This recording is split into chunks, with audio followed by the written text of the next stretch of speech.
안녕하세요. 오늘은 서울 붓다스쿨에서 금강경 법회 6조대사 구결을 가지고 네 번째 공부하는 시간입니다. 오늘은 묘행무주분 제4 묘행무주분에 해당되는 내용을 함께 공부하도록 하겠습니다. 서울 붓다스쿨에서 하는 금강경 법회는 금강경과 관련되어 있는 다양한 주석서 그리고 참고해야 되는 금강경의 부교재에 해당되는 경전들을 공부하게 됩니다. 그 중에서 육조 해능스님의 주석서를 제일 지금 먼저 보고 있는 거예요. 이유는 다른 게 아니라 육조스님 금강경이 오가예 중에 제일 쉬워요. 개인적으로 생각할 때. 이제 제일 중요하게 보는 경전은 규봉스님 금강경인데, 근데 그 규봉스님 금강경을 보기 전에 몸풀기로 보기가 좋은 게 이 육조 해능스님 금강경이다 라고 생각을 합니다. 육조 해능스님 금강경 같은 경우에는 목적을 분명히 했죠. 첫 번째는 관심을 안으로 돌린다. 두 번째는 의심을 해결한다. 세 번째는 불성을 보게 한다. 근데 사실은 세 가지라고 얘기했지만 목적이 한 가지라는 거잖아요. 불성을 보게 한다. 그 과정을 세분화해서 셋으로 이야기를 했습니다. 이런 내용들을 기억을 하시면서 묘행무주분 제4 67페이지 같이 보도록 하겠습니다. 먼저 앞에 분에 대한 설명이 있죠. 이 부분을 제가 먼저 읽어볼게요. 근본을 증득하고도 상에 주하지 않으면서 수행함으로 묘행무주분으로 이를 받았다라고 이야기하셨는데, 먼저 근본을 증득하고도 이 부분을 가지고 앞에 부분을 간단하게 복습해 보면 좋을 것 같아요. 지금 묘행무주분 제4에서 시작하는 부분에서 분의 설명에서 뭐라고 얘기하냐면 근본을 증득했답니다. 그럼 근본을 어디서 증득했다는 거예요? 앞에 대승정종분 제3까지 말을 하면서 이미 근본을 전했다 이거예요. 그러면 대승의 정종이었으니까 종이 되는 가르침 아니에요? 마루가 되는 가장 높은 가르침. 대승정종분에서 무슨 내용을 공부했었는지 기억을 해보시면 대승정종분을 이야기할 때 부처님께서 무분별의 자리에 계셔. 근데 선현께서 일어나서 분별의 언어로 청을 했잖아요. 그래서 분별의 세계로 오셨어. 그래서 왜 오셨냐면 분별의 세계에 있는 이들을 무분별로 이끌기 위해 설법을 하셨어요. 이걸 대승정종이라고 해석을 했었죠. 무분별에서 오셔서 분별의 세계에서 무분별의 세계로 함께 가는 방법을 알려주셨다. 그래서 지난 시간에 육조 해능스님이 이게 이 분에서는 제일 중요한 말이다 라고 하시진 않았지만 제가 강의의 핵심 포인트로 삼았던 게 전념청정, 후념청정 아닙니까? 그래서 두 가지예요. 근본은 일단 이 가르침은 무분별을 지향점으로 삼는다. 무분별로 나아가는 것을 지향점으로 삼는다. 그런데 무분별로 나아가는 걸 지향점으로 삼을 때 자신이 무분별에 얼마나 이르렀는지를 어떻게 아냐 이거예요. 그것은 청정이 상속되는가.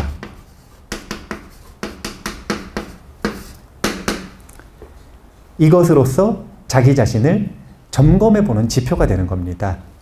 자기 마음을 비춰보는 거울이 되는 거예요.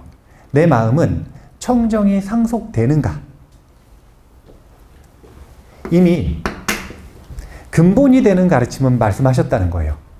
그래서 근본을 증득했는데 이 근본을 증득해서 이것을 수행해 나가는 방법이 상에 주하지 않으면서 수행해야 된다는 거예요. 이 수행을 하는 태도를 알려주시는 게 첫 번째가 묘행무주분이에요. 이 수행을 하는데 무분별에 나아가는 것을 지향한다 했더니 무분별에 집착을 하거나 청정에 상속이 되는 것이 지표라고 했더니 청정에 집착을 하거나 이렇게 이 무분별과 청정 상속을 비롯한 그 무엇이든 탐진치로 수행한다면 이름을 무분별이라고 멋지게 말을 하든 조홍지라고 하든 아니면 청정 상속이라고 하든 다 관계없이 청정하지 못한 게 되는 거예요.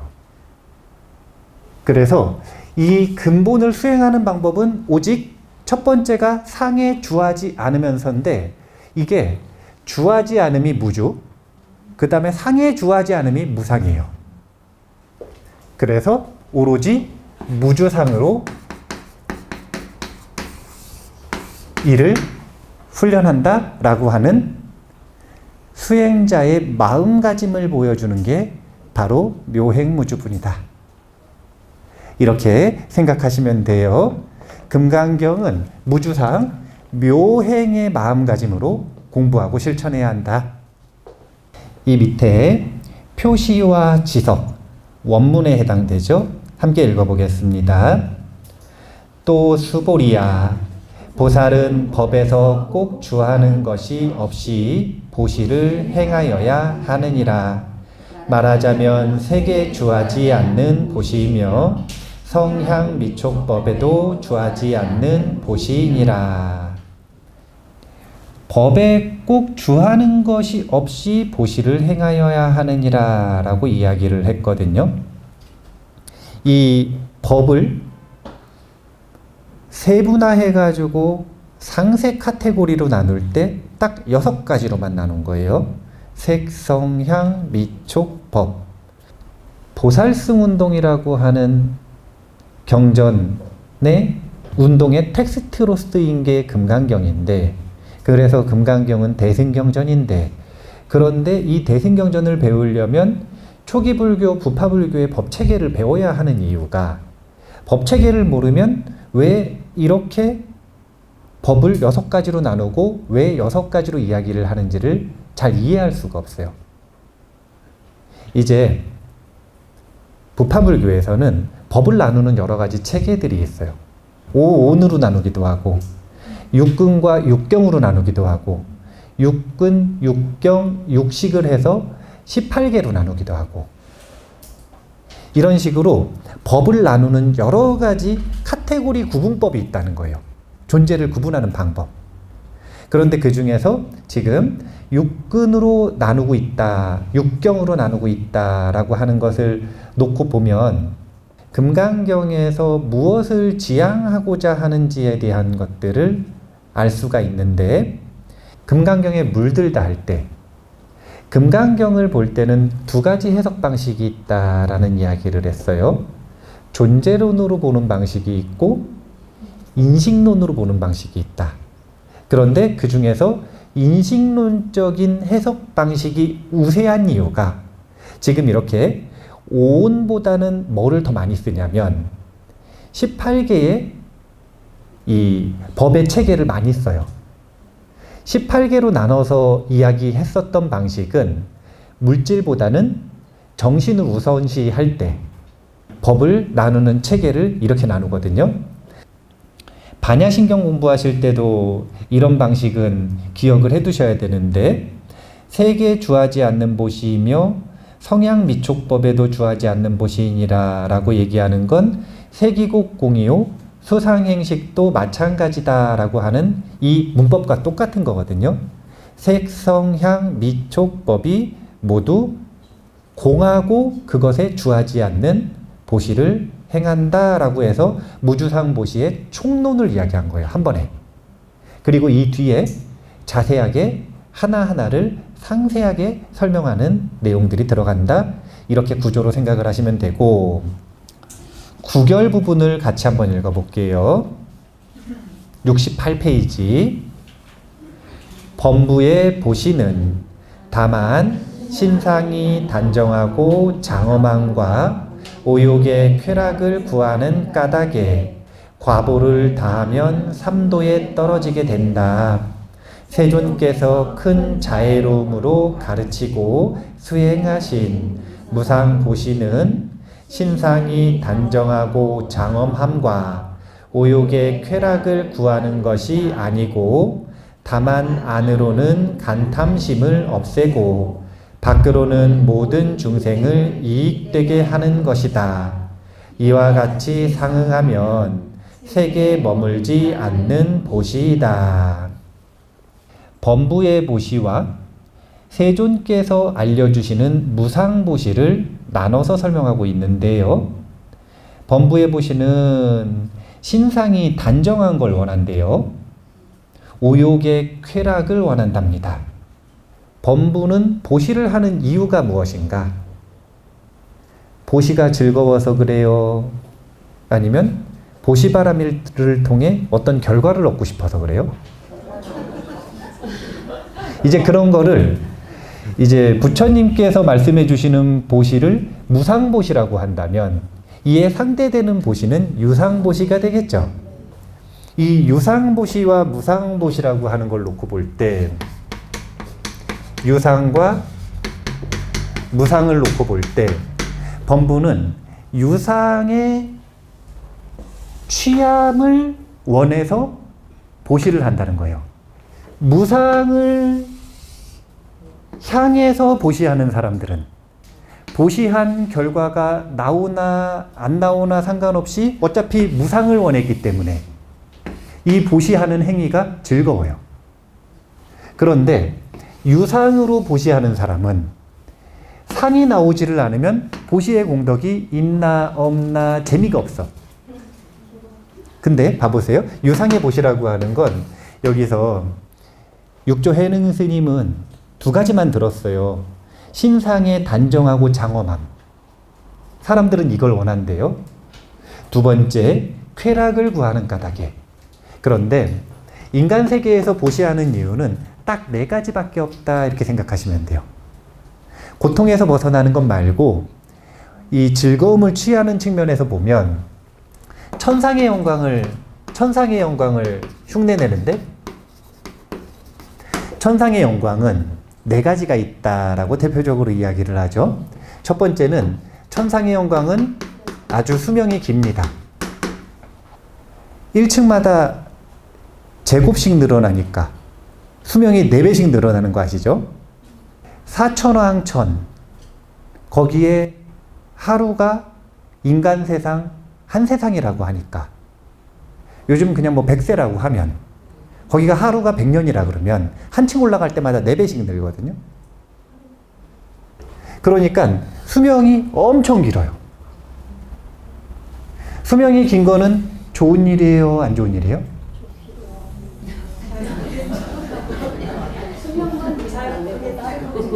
아니 수명이 좋은 거는 이제 100세 인생이라 그러잖아요. 100세 인생, 120세 인생. 그러면 수명이 길어져요. 좋은 일이에요? 나쁜 일이에요?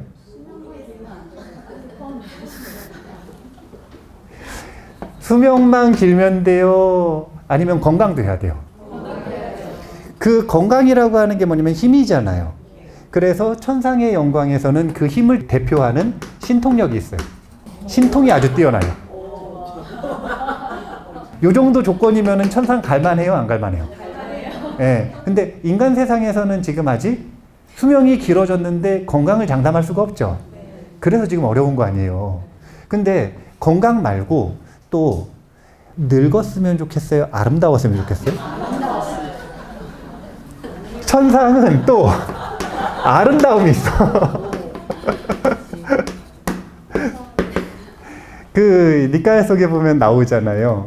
여인에게 본인의 가장 아름다운 부인이라 그래서 집착하고 있는 난다 장로였나요? 이 장로가 부인에 대한 집착 때문에 환속을 자꾸 하고 싶어 하니까 천상세계를 데리고 가시잖아. 처녀들을 한번 딱 보더니 부인에 대한 정이 싹 떨어졌어요. 처녀들이 너무 아름다워가지고 이 아름다움을 대표하는 게 천상의 영광이에요. 그리고 마지막이 뭐냐면 바로 쾌락을 즐기고 싶은 대로 즐길 수 있다. 그래서 모든 욕계 천상에는 환희동산이라는 게 있대요. 그리고 그 환희동산에서는 상상할 수 있는 모든 쾌락을 누릴 수 있는 거예요. 그래서 천상의 영광은 4가지. 수명이 길고 신통이 있고 아름답고 쾌락을 자유롭게 누린다. 그러니까 이런 세계는 살기가 좋은 세계예요, 안 좋은 세계예요?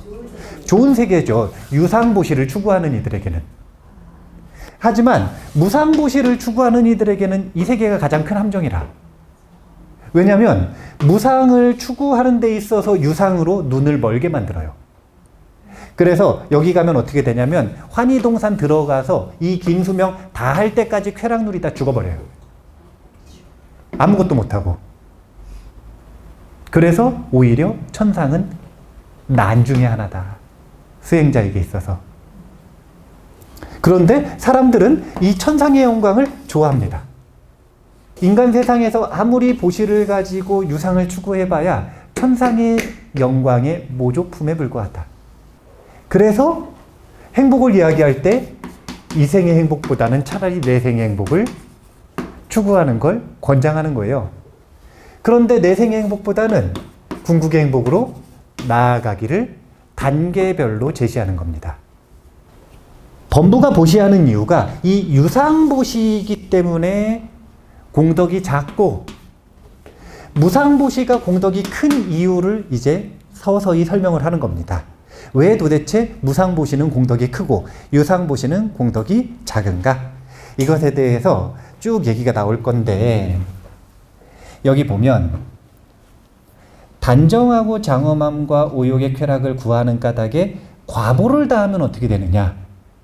3도에 떨어지게 된다. 이렇게 이야기를 하세요. 과보가 다했다는 건 뭐냐면 그 유상보시를 증득하기 위해 노력했던 공덕이 있는데 이 공덕을 가지고 그 원하던 걸 샀어. 그러면 이제 그 영광은 한도, 기한이 있을 거 아니에요. 그럼 그 기한을 다 누리고 나면 어떻게 되냐면 이제 남은 게 없는 거예요. 그러면 파초와 같이 모든 선업공덕은 시들게 된다. 그래서 과보가 닿으면 3도에 떨어지게 된다. 천상의 영광을 대표로 이야기할 때 이거를 복진타락이라 그러는 거예요. 그런데 세존께서는 이런 복진타락의 공덕들은 너무 한계가 뚜렷하니까 어떻게 하라고 하신 거냐면 무상보시를 실천하라고 하셨는데 이것은 오욕과 쾌락을 구하는 것이 아니고 안으로 돌려서 간탐심을 없애고 이게 의심을 없앤다는 것이고 그리고 간탐심을 없앰으로써 불성을 본다는 거예요. 그리고 밖으로는 이 불성을 본 힘을 바탕으로 모든 중생을 이익되게 하는 것이다. 이것이 세계 머물지 않는 무상보시다. 이렇게 이야기를 하셨어요. 자, 뒤로 넘어가겠습니다. 결성에 해당되는 부분인데 원문 제가 읽겠습니다. 수보리야, 보살은 반드시 이와 같이 보시를 하여 상에 머물지 않느니라 라고 이야기를 하셨는데 구결을 먼저 같이 읽어볼게요. 마땅히 이와 같은 무상심으로 보시하라는 것은 보시한다는 마음이 없고 보시하는 물건에 애착도 가지지 않으며 보시를 받은 사람도 분별하지 않아야 하는 것이니 이것을 상에 머물지 않는 보시라고 한다. 이게 이제 상에 머물지 않는 무상보시 3가지 요건인데 1번 보시한다는 마음이 없고 2번 보시하는 물건에 애착도 가지지 않으며 3번 보시를 받은 사람도 분별하지 않는 것. 뭐하고 유사하지 않나요? 예, 이게 무주상보시 맞아요. 근데 이 무주상을 훈련하는 묘행의 방법이 삼륜청정을 그대로 계승하고 있는 거예요. 삼륜청정을 그대로 계승을 하는데 첫 번째는 보시, 자, 두 번째는 보시 물, 세 번째는 보시 받는 자. 이 세 가지가 청정한 것을 삼륜청정이라 그래요. 그리고 이 세 가지가 청정할 때 가장 공덕이 수승하더라라고 말을 하는 것이 삼륜청정이라고 하는 원리거든요. 그런데 이것은 그대로 무주상인 무상보시에 해당이 돼요. 다시 말하지만 왜 유상보시보다 무상보시가 더 뛰어난 공덕이 있나? 이걸 지금 이야기하기 위해 뒷부분을 먼저 읽은 거예요. 근데 아직도 안 나왔어요. 그래서 삼륜청정의 원리를 알려드리고 다시 앞으로 갈 거예요. 다시 뒤로 더 갈 거예요. 뒷페이지로 넘어가겠습니다. 징석에 해당되는 본문을 제가 읽을게요. 무슨 까닭이냐? 만약 보살이 상에 머물지 않는 보시를 하면 그 복덕은 생각으로 헤아릴 수 없느니라. 이렇게 얘기하셨는데 구결 같이 읽어보겠습니다. 보살이 보시를 행함에도 희구하는 것이 없으면 그 얻은 복덕은 시방 허공과 같아 견주어 헤아릴 수 없다. 부차라고 말하는 것은 전후의 말을 연결하는 것이며 일설의 보는 보이고 시는 산이니 마음속의 망념과 습기와 번뇌를 모두 널리 흩어버리고 사상이 모두 끊어져 마음속에 쌓아두지 않는 것이 참다운 보시이다. 이 징석에 해당되는 부분에 보면 상에 머무는 보시가 공덕이 더 크대요? 상에 머물지 않는 보시가 공덕이 더 크대요? 그것을 지금 구결에서 원리를 한마디로 정리를 했는데 그게 뭐냐면 희구함이 없는 보시는 얻는 복덕이 시방 허공과 같아 견주어 헤아릴 수 없다라고 이야기를 했습니다. 희구한다라고 했습니다.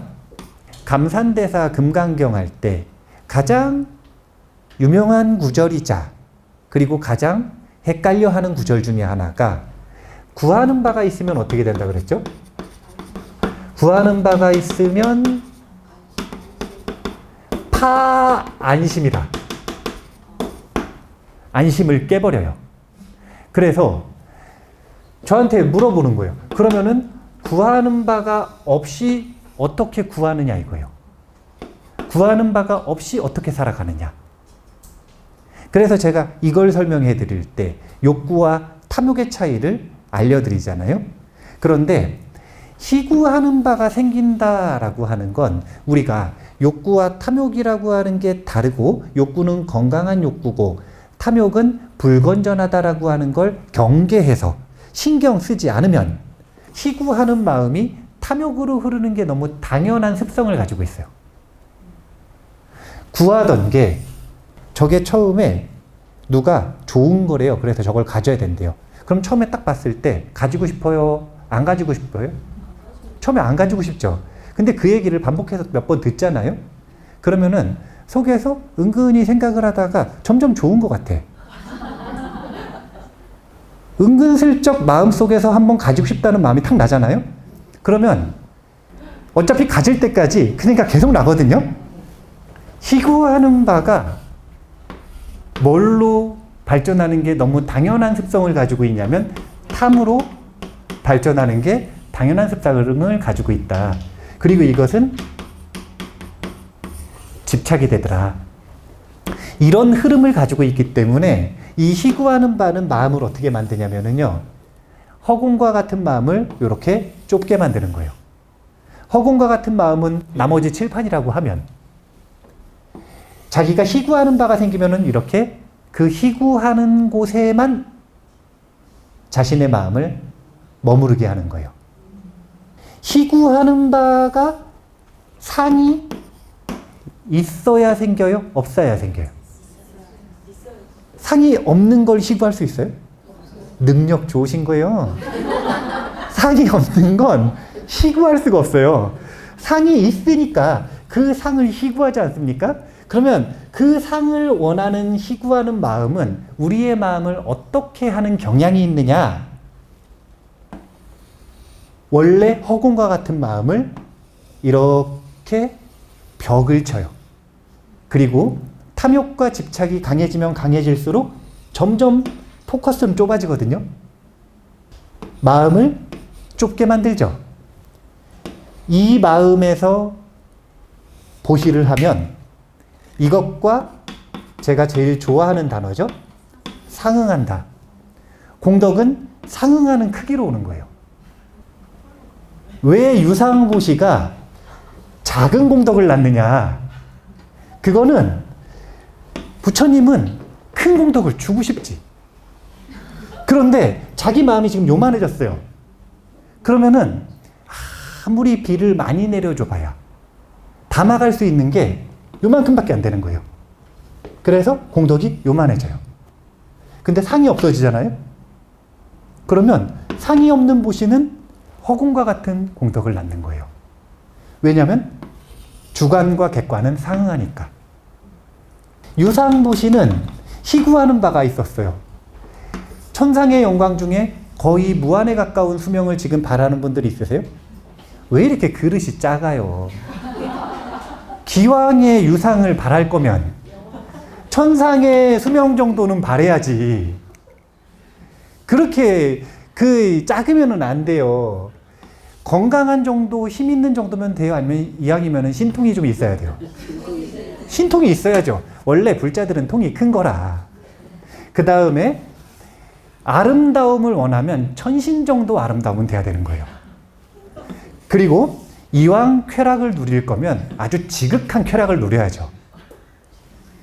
이런 상을 원해도 이 정도 크기를 증득하고 나면 파초처럼 시들어 버리는데, 그 종재기 같은 희구들을 원하면 나올 수 있는 공덕은 진짜 요거밖에 없는 거예요.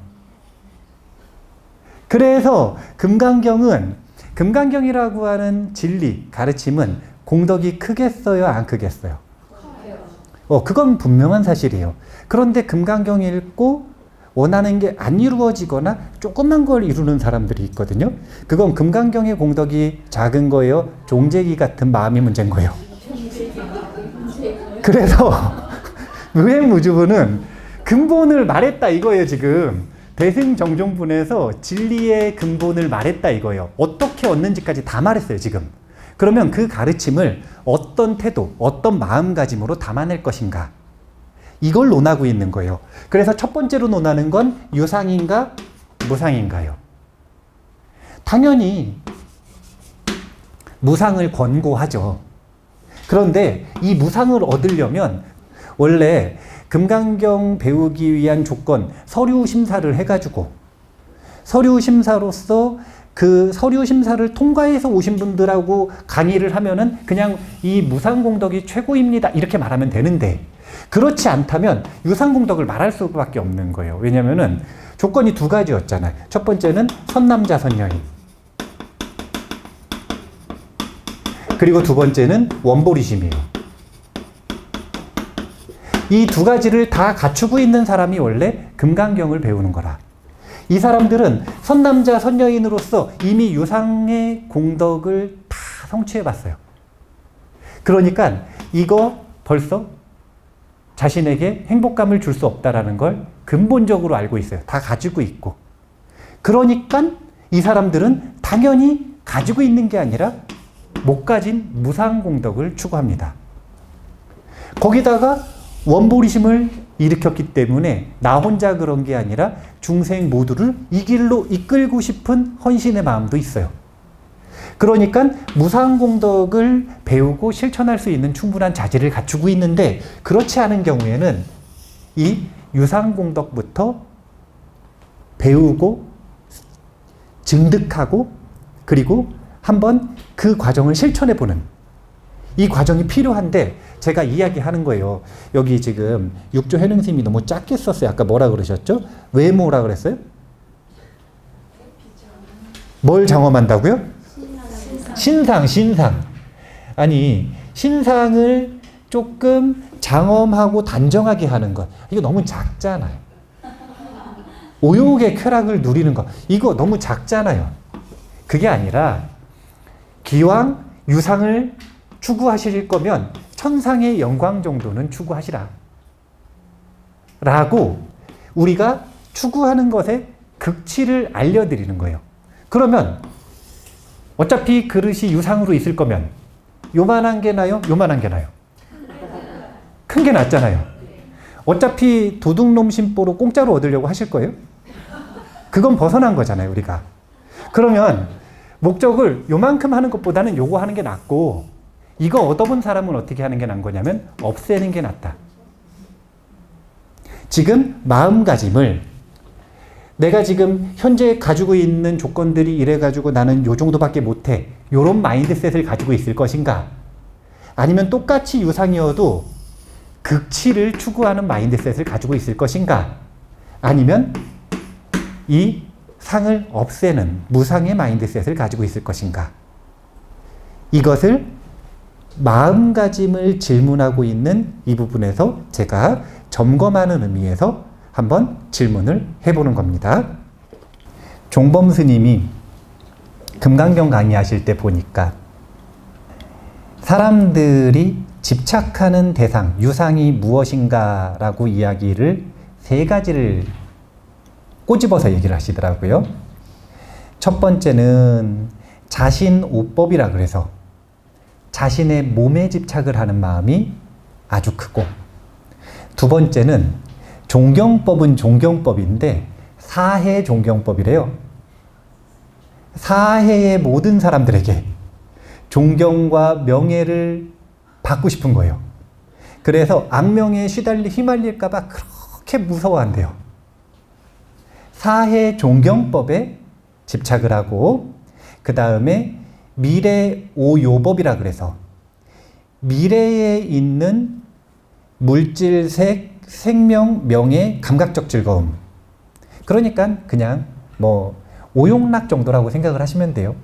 미래의 이 오용락을 누리지 못할까 봐 그것을 두려워 집착을 하더라. 이렇게 이야기를 하시는데, 이 세 가지 부류에 집착하는 걸 유상. 근데 저는 이 유상에 집착하지 말라는 이야기는 안 하는 거예요. 기왕 집착할 거면 큰 거에 집착하시라.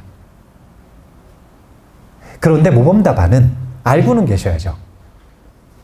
그렇게 자신의 공덕과 상응하는 마음을 키워나가는 것도 좋지만 틀을 없애버리는 무상의 마음으로 훈련을 하는 게 가장 좋은 금강경의 모범답안이다. 이거를 알고는 계셔야 한다. 이 정도로 정리하겠습니다. 자, 뒤로 넘어가서 어디 하다 말았냐면 지금 71페이지 하다 말았죠. 이런 부분도 재밌어요. 일설에 해가지고 보시의 다른 뜻을 또 이렇게 설명하셨어요.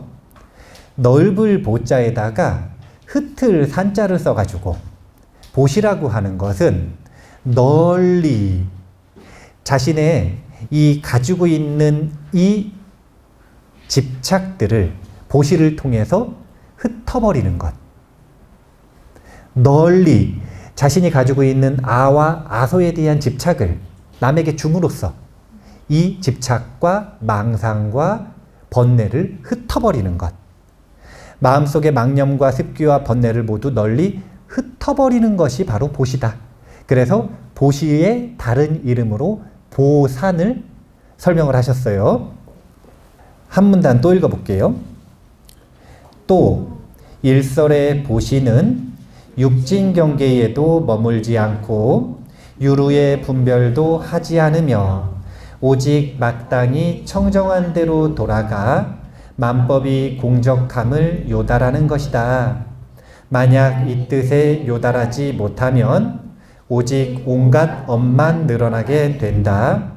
그러므로 안으로는 탐의심을 반드시 없애고 밖으로는 보시를 행하면 안팎이 상응하여 무량한 복을 얻는다. 이제 뒤에 중요한 말이 나왔죠. 상응이라는 단어가 눈에 보이시죠? 안으로 탐의심을 없애면 그러면 마음은 넓어지게 되어 있어요.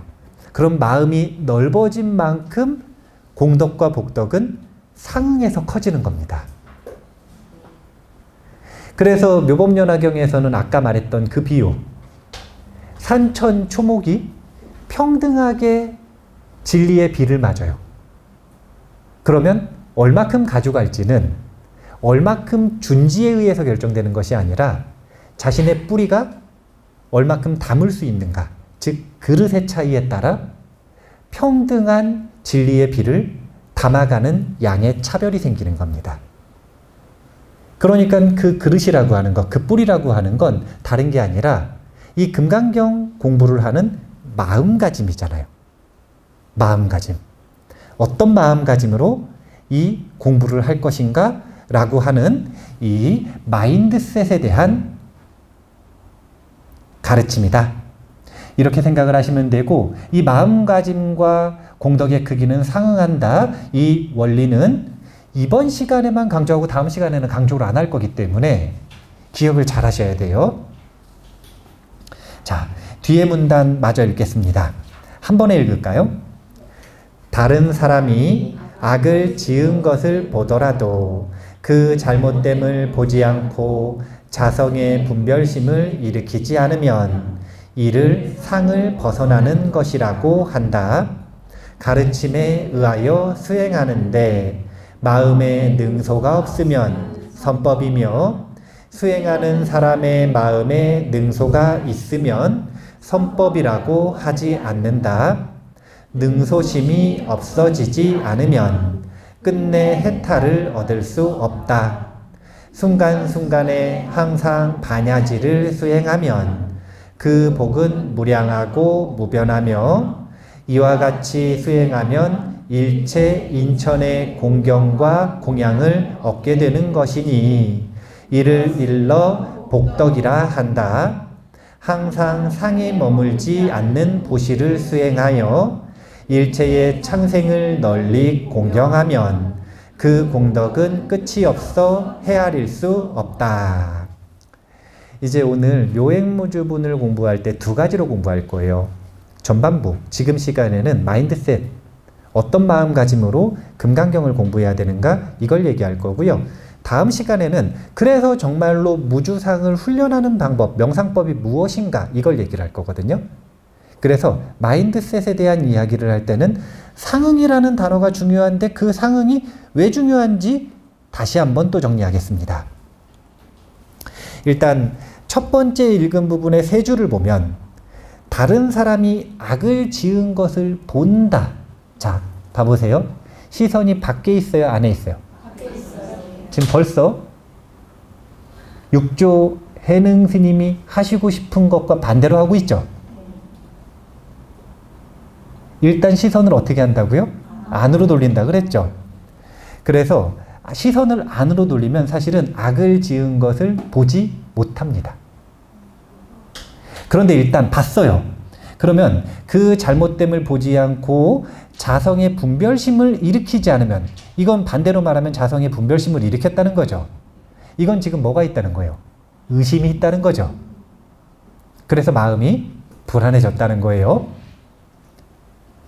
이를 상을 벗어나는 것이라고 한다. 상을 벗어난다라는 게 뭐냐면 무분별이라는 뜻이잖아요.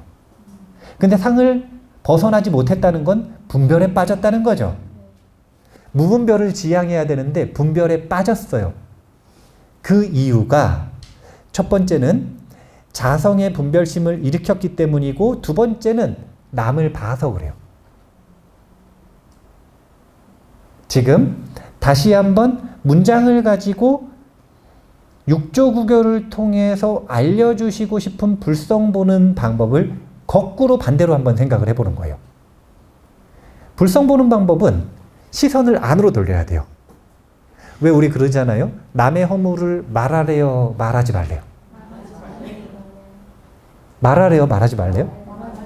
네, 말하지 말라. 이거는 지금 아는 거예요? 모르는 거예요? 아는데 참으라는 거잖아요. 남의 허물이라고 지금 알고 있잖아요. 그러니까 남의 허물을 말하지 말라는 연습하는 1단계고, 사실은 원래 2단계는 뭐냐면 남의 허물을 보지 않는 거예요. 그런데 남의 허물을 어떻게 안 봐요? 시선을 안으로 돌리면 되는 거예요. 시선을 안으로 돌리면 되는 거예요. 제가 이거 실험을 많이 해봤다니까요. 무슨 실험을 해봤냐면 자녀를 키우는 부모님들하고 같이 수행 지도를 해드릴 때 자녀를 행복하게 해주는 방법은 딱 하나밖에 없어요. 부모님이 바빠지면 그럼 자녀가 너무 행복해. 왜냐하면 자녀의 허물을 볼 틈이 없어요. 왜냐하면 시선이 안으로 들어왔으니까. 자기 공부하기도 바쁘니까 시선이 바깥으로 나가질 않으니까 나도 의심이 안 생기고 자녀도 행복한 거라. 우리가 분쟁에서 벗어나는 방법은 단순하다니까요. 일단 첫 번째, 안으로 시선을 돌리면 돼요. 그러면 타인에 대한 의심이 사라집니다. 그래서 두 번째가 나오는 거예요. 이제 누구를 의심하냐면 나를 의심해요. 그래서 열심히 공부하시는 분들은 자기 의심에 빠집니다. 이제 또 내가 이렇게 공부해서 되나? 이게 지금 제대로 하는 건가? 이 길이 맞는 건가? 자기가 사서 의심을 또 하거든요. 왜냐면은 또 의심이나 걱정은 다 총량 법칙이 있어서 그래요. 이 사람 걱정이 끝나면 다른 걱정을 또 만들어서 해야 되거든요. 어쩔 수가 없어요. 성향이니까. 이 성향을 근본적으로 바꾸기 전에는 어쩔 수가 없는 거예요. 이게 뭐냐면 안심에 얼마나 물들어 있는가? 이것에 따라 성향이 바뀌는 건데, 그래서 의심을 다스리면 마음이 고요해지잖아요. 그 고요한 마음이 불성이라는 거예요. 이 불성을 보는 과정을 지금 다른 사람이 악을 짓는 것, 그것을 분별하는 것, 그래서 불안에 빠지는 것. 이 과정을 가지고 다시 한번 되짚어 봤습니다. 자, 이거는 보너스고요. 그래서 상응하는 것 다시 한번 해볼게요. 여기 지금은 복덕 나왔어요. 복덕. 복덕이라는 단어 말고 또 무슨 단어를 쓰죠? 공덕이라는 단어를 쓰죠. 저는 이 두 개를 혼용해서 쓰지 않고 분명하게 분별해서 쓰는 걸 좋아해요. 이유는 다른 게 없고 이 두 가지가 상응하기 때문에 그래요.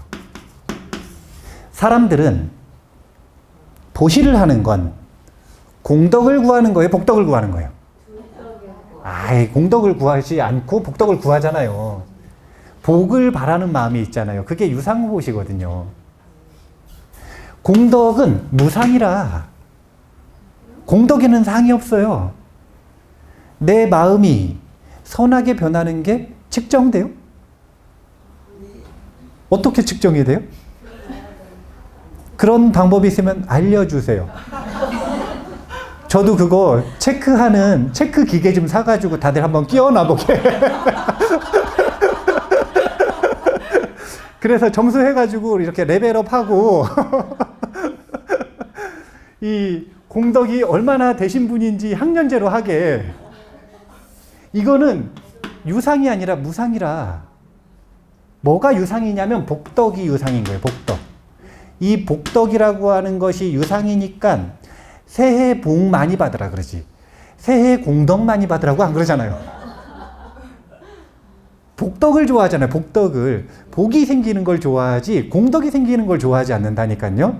그래서 저는 이걸 구분하는 거예요. 복덕의 크기, 이게 밖에서 세상으로부터 받는 이익인데 세상으로부터 이익을 받는단 말이에요. 그게 돈이든 물질이든 명예든 사랑이든 아니면 그 어떤 것이든 관계 속에서 이익을 받는 걸, 되돌려 받는 걸 복덕이라고 하고, 공덕이라고 하는 건 이것이 아니라 마음가짐이 변한 걸 공덕이라고 하는 거예요.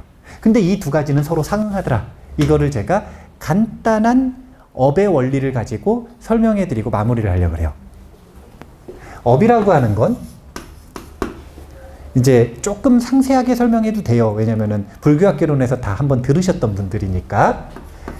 업과 업력을 함께 혼용해서 쓰고 있는 게 현실이라고 했습니다. 업은 행위고요. 업력은 이 행위가 남긴 여력이에요. 그런데 이 업과 업력이라고 하는 요 업은 두 가지 면으로 구분이 되더라 이거예요. 첫 번째가 뭐냐면 공업, 두 번째가 뭐냐면 불공업이에요. 요 공이라고 하는 건 나눌 공자를 써서 영향력을 함께 공유한다, 영향력을 함께 공유하지 않는다는 뜻이에요. 자, 무슨 뜻인가? 제가 승혜버부님한테 칭찬을 했어요. 그러면 이 칭찬하는 말을 딱 들을 때 옆에 있는 분들이 말을 같이 들었어요? 아니면 승혜버부만 혼자 들었어요? 같이 들었어요. 그러면 승혜버부 마음 안에서 일어나는 영향력이 있겠죠? 이건 다른 사람들하고 공유를 했어요? 안 했어요? 그런데 그 말은 함께 들었잖아요. 그럼 그 말의 영향력은 그 안에서 각각 불공업으로 어떻게 영향력을 받았는지 모르지만 공업의 측면에서는 같이 영향을 받았죠. 함께 영향을 받는 걸 공업, 개인적으로 영향을 받는 걸 불공업이라 그래요. 그럼 이 불공업은 무엇을 낳는가? 공덕을 낳는다. 공업은 무엇을 낳는가? 복덕을 낳는다. 자, 봐보세요. 제가 강의를 하는데 맨날 이 승혜버부도 잘했다고 수위 찬탄하고, 그 다음에 삼세화 버부님도 잘했다고 수위 찬탄하고, 그 다음에 유희왕 버부님도 잘했다고 수위 찬탄하고 맨날 이래요. 맨날 그러는 거라. 그러면은 사람들이 절 좋아하겠어요? 안 좋아하겠어요? 아니, 봐보세요. 칭찬받은 사람만 좋아해요? 아니면 보는 사람이 다 좋아해요? 다 좋아하겠죠? 네, 그러니까 인기 얻는 방법은 쉬운 거라. 입에 발린 칭찬을 하라는 게 아니라 제가 수희찬탄이라 그랬잖아요. 진짜 그 사람이 잘한 점을 함께 기뻐하는 마음으로, 이 기뻐하는 마음이 자연스럽게 밖으로 나와서 찬탄이 되면 그 사람이 하는 말을 보고 좋아하는 게 아니라 그 사람이 함께 진심으로 기뻐하는 걸 보고 같이 기뻐하는 거거든요. 그러면 제가 수위찬탄을 막 한단 말이에요. 그러면 불공업의 측면에서는 제 마음에 어떤 습성이 들겠어요? 근데 맨날 욕을 하는 거라. 왜 못 해왔어? 그러고 이것도 몰라. 그러고 이것도 못 갖췄단 말이야? 맨날 이러고. 그럼 공부하면 안 돼. 막 이러고. 그러면 불공업의 측면에서 악업이 생기겠죠. 수위찬탄하면 공덕이 생기겠죠. 이게 지금 뭐가 바뀌는 거냐면 마음가짐이 바뀌는 거죠. 이걸 공덕이라고 한다는 거예요. 이건 불공업의 측면에서 나오는 거예요. 그런데 공업이라고 하는 건 요즘엔 진짜 무서워졌어. 왜냐면은 예전에는 여기서 말하면 요 분들한테만 영향을 줬는데 요즘에는 유튜브로 잠재 고객은 전 세계인이라. 전 세계인에게 공업적인 영향력을 끼치는 거예요. 진짜 무서운 거예요. 그러면 이거는 지금 내 마음에 영향을 준 거라는 거예요? 다른 사람들에게 영향을 준 거라는 거예요? 그러면은 다른 사람들이 내 마음의 변화와 별개로 나에 대한 그 행위 때문에 어떤 관계를 맺게 되겠죠. 그러니까 복덕이라고 하는 건, 공덕이 높아진다라고 하는 건 마음이 질이 높아지는 것이고, 이 복덕이 높아진다라고 하는 건 두 가지라. 직접적으로 제가 승혜버부님을 찬탄했더니 승혜버부님하고 은결을 맺었어요. 그래서 어느 순간 제가 안 좋은 일이 있는데 승혜버부님이 저를 도와준 거예요. 왜 그런가 봤더니 이런 은결들이 축적돼서 돌고 돌아 나에게 이익을 가져오더라. 사람들이 이걸 복이라고 하잖아요. 맞죠? 네. 근데 이것과 지금 자기의 마음의 질이 좋아지는 건 같은 흐름이에요? 아니면 다른 결이에요? 같은 흐름은 사실은 아니라는 거예요. 방향이 다른 거예요, 지금. 안으로 들어오는 것과 밖으로 영향을 미치는 건 방향이 다른 거예요. 근데 이게 어디서 만나냐면 마음의 질이 좋아지니까 사람들이 보편적으로 이 사람을 공경하게 되더라. 이건 도움을 받은 게 아니라 그 사람의 질 자체가 좋아지니까 보편적으로 관계 속에서 사람들이 이 사람을 공경하게 되더라. 그렇잖아요. 어디 가서든 싸우는 사람이 있어요. 그러면 보편적으로 그 사람을 좋아해요, 안 좋아해요? 네, 일단은 공경하는 척은 하죠. 안 그러면 싸우니까. 자기한테 달려드니까.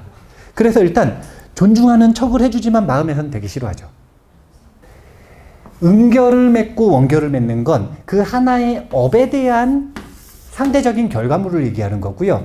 이 공덕이 축적됨으로써 관계가 보편적으로 변하는 이것도 복덕에 해당돼요. 공덕은 철저하게 마음가짐의 일이라, 개인적인 일. 철저하게 마음가짐의 일. 이 공덕이 마음 쌓이면 마음가짐이 선해지고 청정해지는 거예요.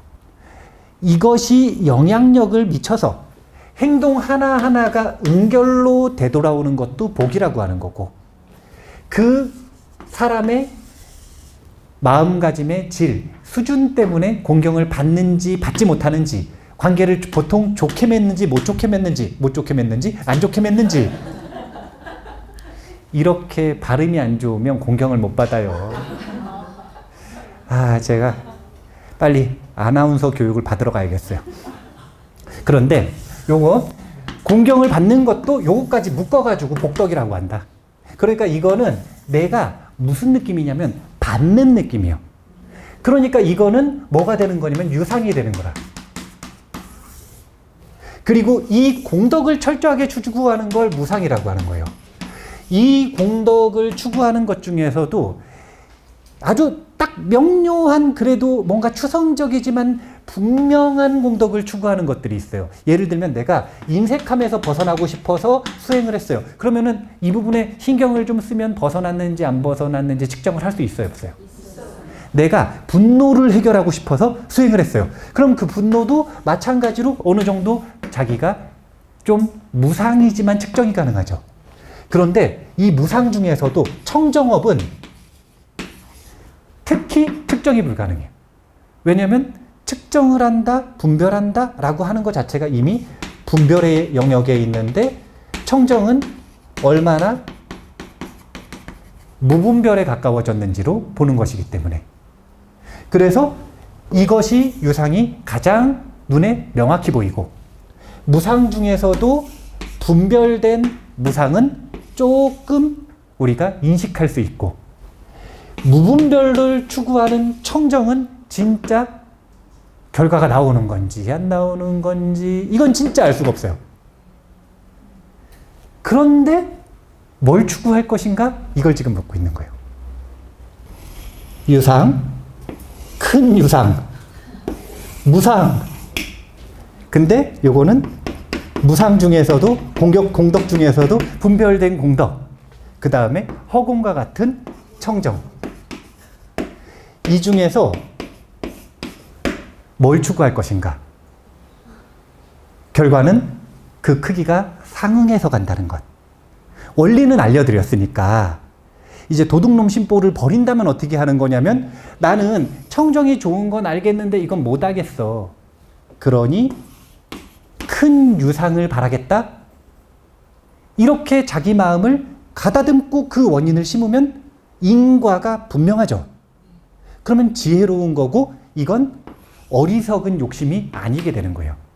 그래서 아는 게 자꾸 중요한 거예요. 인과를 알고 원하는 만큼 원하는 것을 지불해서 그걸 얻으면 누가 그걸 뭐라 그래. 불자들이 흔히 하는 착각 중에 하나가 무주상 보시, 무주상 보시, 그리고 보시도 무주상으로 해야 된다, 그러고 또 무소유, 무소유 그러니까 본인이 돈이 많은데 좋은 물건을 가지면은 안 된다, 이런 생각을 또 자꾸 해요. 그게 아니라, 그게 아니고, 없는 사람이 아무런 대가도 치르지 않고 좋은 걸 가지려고 하면 그걸 탐욕이라고 하고 도둑놈 심보라고 하고, 그것 때문에 본인과 주변이 힘들어지니까, 이유는 다른 게 아니라니까요. 그것 때문에, 그 욕심 때문에 자기가 계속 힘들고 또 주변을 힘들게 해요. 그러니까 그 고통에서 벗어나려면 그 마음을 경계하라 그러는 거지. 뭘 가지고 싶은 건, 뭘 얻고 싶은 건 아무런 죄가 없어. 오히려 부처님은 그걸 권장하셨죠. 왜냐면 욕구는 수행과 정진의 원동력이니까요. 다만 인과에 맞아야 돼요. 큰 걸 원하면 큰 대가를 치른다. 작은 걸 원하면 작은 대가를 치른다. 본인이 감당할 수 있는 원인의 크기만큼 원한다면 아무런 문제가 없다. 오늘 마음가짐에 대해서 첫 번째 시간에 이야기했습니다. 묘행의 마음가짐이에요. 무주의 마음가짐입니다. 정답이 없다는 거예요. 꼭 유상을 추구해야 되는 것도 아니고 꼭 무상을 추구해야 되는 것도 아니에요. 자신이 원하는 것에 인과에 걸맞는 마음가짐을 선택하라. 물론 금강경은 유상의 마음가짐에는 안 담겨요. 그래서 금강경의 가르침을 진심으로 담고 싶다? 그러면 무상의 마음가짐을 힘들어도 훈련할 필요가 있죠. 하지만 이걸 아무 데나 적용하시면 안 된다는 거예요. 돈 버는데 무상의 가르침을 막 이렇게 적용해가지고. 그러면은 사회생활에서 목숨이 끊겨요. 안 돼요. 네. 사회생활과 종교생활은 다른 겁니다. 자, 각각 적용하는 게 다르니까 마음가짐을 어떻게 하실지 한번 생각해 보시고 선택하는 시간을 가지셨으면 좋겠습니다. 다음 시간에는 무주상의 직접적인 수행 방법이 무엇인가, 훈련법 한번 함께 공부해 보도록 하겠습니다. 감사합니다.